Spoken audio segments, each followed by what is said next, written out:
So obviously making trap beats can get a little bit repetitive here and there. You know, it's the same kind of two-step hi-hat pattern. Put the clap here and the snare here and all the little routines and workflow things that we get very used to. And of course, there are tons of great ways out there to spice up your beats. One of them is by using live instruments in your beats. So today I'm going to show you guys a few different ways with actually a few different instruments. So yeah, let's do this thing. So right here we have this little beat that I made.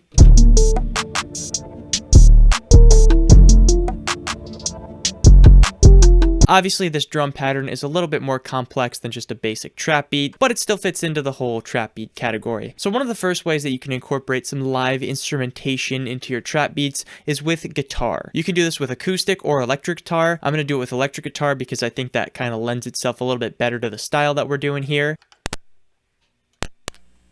Once you have your guitar plugged in and everything, we're going to take a look at what chords are in our chord progression. Obviously, this right here is a very simple chord progression. It's, you know, 2 chords. So we have here a D minor add 9 chord, and then whatever this is. If you don't know the exact chord name for a chord, what I would recommend is looking at the first 2 notes here. So the bottom 2 notes have 3 spaces in between them. That means that a major chord is probably going to sound somewhat good over top of that chord. So for the sake of the guitar playing, we're just going to play a D minor 7th and then an F major 7th. If you're interested in learning guitar, I actually have a video on that up there. But basically the 2 chords that we're going to play are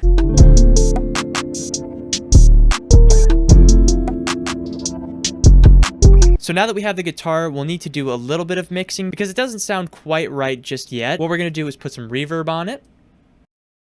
Anytime you want something to sound better, just grab some reverb, slap it on there. I'm also going to add a delay on here. And then we can also maybe even add a little chorus before that.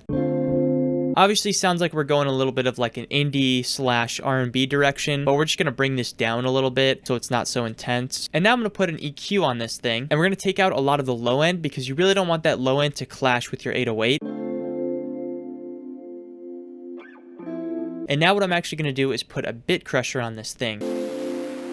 A lot of like distortion type effects I find sound really good. One of my favorite plugins is called Digitalis, and it gives you just a ton of different types of like digital distortion. That one's got some good stuff in there. You could probably also put like Filter Freak or some other plugin like that where you can really get creative with the sound of the guitar. But anyways, now that guitar sounds a little bit more fitting with the rest of the sound. Also, don't be afraid to pan your sound. If I wanted to pan this really far to one side and then maybe turn it down a little bit, that just gives your melodies a really cool sound and adds a lot more to the texture and the depth of your stuff. But now I'm going to show you guys how to incorporate bass into your trap beats. So I think bass guitar is just one of those ones that a lot of people don't think about adding to their trap beats. Because it's like, alright, we already have 808s. What do we need to add a bass guitar for? Bass guitars are for rock music or indie music or whatever other type of music that uses a bass guitar. But let me show you a little way that you can do it. So what you want to do is kind of create a little break section within your beat. So let's take out the drums for right here. So what we can do is take the root notes of the chords, so that's going to be D and F, and play just the root notes on the bass over the chords.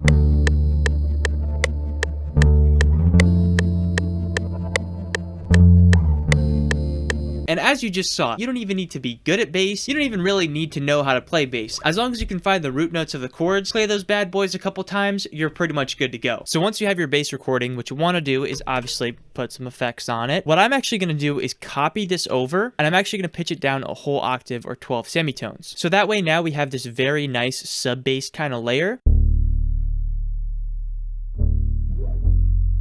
Sounds really cool like that actually, but I'm going to assign this to a different mixer track, and I'm actually going to put a bunch of distortion on the version that's pitched down an octave. So what I'm going to do here is take both of these layers and route them to one mixer track. So the way that you do that in FL Studio is hold down Control, click both of these, and now right click an empty mixer track and go to route to this track only. Bass. And now what you can do is just put some sort of stylistic effect on this track to kind of bring both of them together. RC20 or any other plugin like that would be pretty good for this. RC20 would probably cause my computer to explode, so I just put this M Saturator plugin on here. But I'm also going to put a stereo enhancer on this because I want the bass to be very wide and very atmospheric. So now we basically have this atmospheric little bridge section.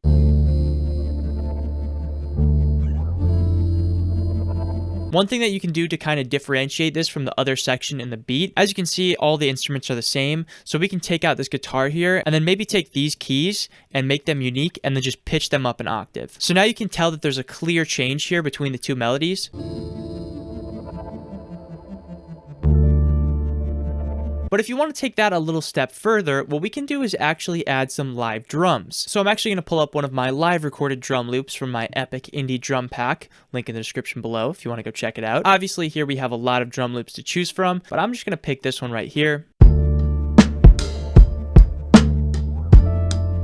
So we don't want this drum loop to be the main focus of the beat. We want it to just be kind of tucked away, more of like a supporting rhythm thing. So what we're going to do is put a filter on it right away. Now what I'm going to do is put on some reverb. And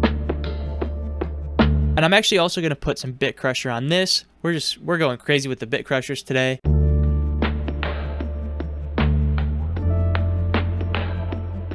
So as you can hear now, this section sounds actually really cool. It's just such a nice way to give it a little bit of a break from the typical like trap pattern. But then once that section's over, just bring it right back in.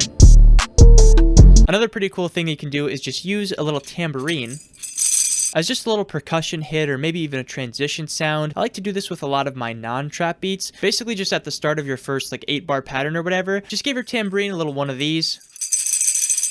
There's a couple one-shots in my indie drum pack that are like that. I'll use this sample right here to kind of show you. I put a little bit more reverb on it, but it sounds like this. And that's just such a cool little transition sound. You can use it kind of like a crash or something. Another really good one to use in your beats are shakers. You can make your own shaker out of pretty much anything you want. Just grab a little cup and put some rice in it or something. There's a bunch of shaker loops in my indie drum pack as well, so I'll pull in one of those. This is a really great way to add some nice texture to your beats and also help with the rhythm as well. So yeah, obviously there are tons of different methods and ways to incorporate live instruments into your trap beats. I showed you guys just a few of them with a few different instruments here today, but if you have other instruments like a piano, maybe you got a harmonica, maybe you've got a little flute or something. Either way, the main idea here is just get creative, use whatever tools you've got at your disposal, have fun making music. But yeah, so that's pretty much going to do it for me in this video today. Hope you guys enjoyed this one. Check out my Instagram and all the other social media stuff down in the description below if you'd like to do that, and I will see you guys next time. San Francisco, she has to